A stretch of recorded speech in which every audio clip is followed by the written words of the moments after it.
Welcome back to my channel. আশা করি সবাই ভালো আছেন। আজকে ভিডিও টপিক হচ্ছে বিয়ে বিচ্ছেদ বা ডিভোর্স বলতে পারেন, এর একটা কাজ কুফরি কালাম, যেটা শয়তানের বাইবেল বই থেকে নেওয়া। পুরো ভিডিওটা সবাই শেষ পর্যন্ত ধৈর্য সহকারে দেখুন।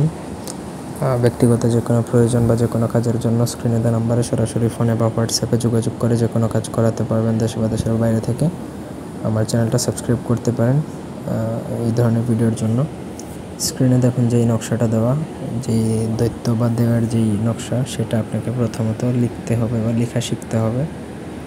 বাম পাশেও আল্লাহ 3 বার, ডান পাশে আল্লাহ 3 বার, মাঝে বিসমিল্লাহির রহমানির রহিম, আর দুই ঘর এইভাবে 8 ঘরের নকশা। এটা আগে প্রথমত লেখা শিখতে হবে।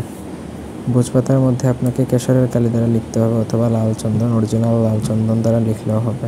নকশা 2টা লিখলেই হয়। তো নকশা লিখবেন যখন শনি বা মঙ্গলবার দিনে লিখবেন, তারপর একা নির্জনে লিখবেন, কারো কোনো হেল্প নিলে হবে না। নকশার নিচে যার নাম আগে বসাবেন সেই কিন্তু ডিভোর্স দেবেন। যেমন অমুককে ডিভোর্স দিক, তালাক দিক, এইভাবে লিখবেন। অমুক যাকে দিবে সেই কিন্তু ডিভোর্স দিবে, অপরজন মানে স্বেচ্ছায় আগে দিবে না।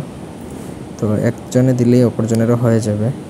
তারপর আপনাকে নকশা লেখা কমপ্লিট করে 2টা নকশা, একটা আপনাকে শ্মশানে দাফন করতে হবে আর একটা নদীতে ছাড়তে হবে। এই কাজ করে ফেলতে পারলেই আপনার কাজ শেষ, আর কিচ্ছু করা লাগবে না। বাদবাকি কাজ দেহ বা দৈত্য যারটা চালান হবে, এটা তাদের কাজ, তারা তাদের কাজ উদ্ধার করে দেবে। 7 থেকে 9 দিন সর্বোচ্চ সময়, এর থেকে একদিনও বেশি কম লাগবে না।